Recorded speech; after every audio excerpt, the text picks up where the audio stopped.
So today I want to talk about Cities Skylines 2. No, the game isn't announced yet, but I think there are three things, maybe four, maybe some extras. We'll see.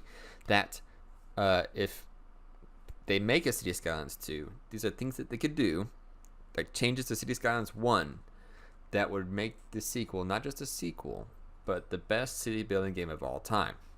And many of these points I have are in other games already, but all these games are dead or failed or something. Something's wrong, right? So, number one, the most important one of all, is the agent limit in City Skylines and how your computer bogs down. It needs to be changed. And for them to do that, that's a Unity problem. That's not a Colossal Order's bad devs problem. That's just Unity itself not being able to handle that much going on at once. Colossal Order needs to either invest in maybe Unreal Engine or something that can handle millions of agents. I'm talking millions. If we want to do real city simulation to this detail level that they're talking about, that they go for City Skylines, and they want to have cities size like real cities, you're going to need to handle millions and millions and millions of agents. Agents are people, trash, all the moving parts of the game that add up to numbers pretty much. Number two, map size. The maps are a good size, I will admit that, but they are still small. They're still very small. I see maps of people like, oh, this is a map of New York City, but it's either scaled down or it's just a small chunk of it. Cities are massive, and 18 by 18 kilometers isn't that big compared to the size of large global cities. Even medium-sized global cities are larger than this map size, and to really truly simulate that, you need larger maps.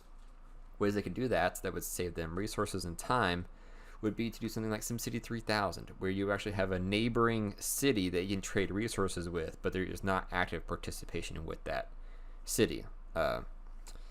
Maybe think like SimCity 4, how you can only work in one city at a time, but you can always go to the other city next door and work on it, and you can trade like workers or whatever, or trash or power, something like that.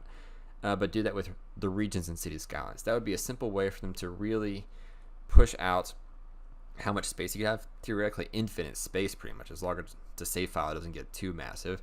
And then you would have a big giant sandbox of fun for everybody to play. Anyways, number three. This is less of a fix from City Skylines 1 and more of a thing that other games have done before to great success, but this game itself failed. And that is a global resource economy or some kind of marketplace economy within the game. SimCity 5 did this, and it was pretty great. It's actually really impressive, and it still is to this day, even though the game's pretty much dead. The ability to like sell coal on a global market via shipping hubs or trading posts or whatever is pretty dang awesome, to be honest. It's pretty dang honest, but it's pretty dang awesome, and it really adds a level of just another level of awesomeness. It really does add just another level of awesomeness to the game. And I think it really gives kind of like a multiplayer feel. It makes you feel like you're playing in an actual world rather than in an isolated bubble where your economy is the only economy and there's no global economies or anything like that. Pre-SimCity 5, City Life did this in 2006?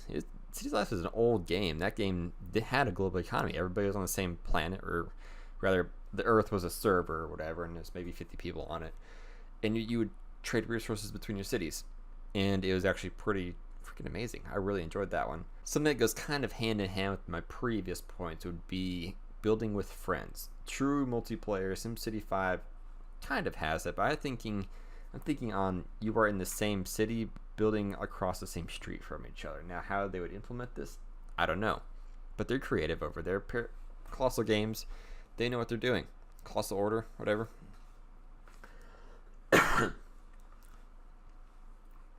But building with friends would be a very important thing to do. Maybe you can have like, I know the SimCity 5 trailer showed like two cities across from each other, and they were building against each other, and it was dramatic, and there was like pollution and whatnot. It was a utopian city.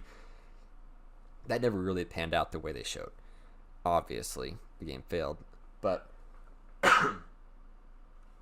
but imagine if you could actually build within the same city tile, maybe like across the street from the other person, you know, and you're actually working on the same city together, like two people in the same sandbox building a sandcastle, right? Why not have your friends help you out? And finally, another thing that I think they should really add, I think this should be a change to the current game, is to add more than just some low and high density buildings. I think having a medium density really evens out densities. It really lets high density be high density, and then lets low density be really low density. And then this middle ground is like apartment buildings, maybe a 4-floor like wall-to-wall buildings, stuff like that. Those are apartments. That's medium density. That's not high density.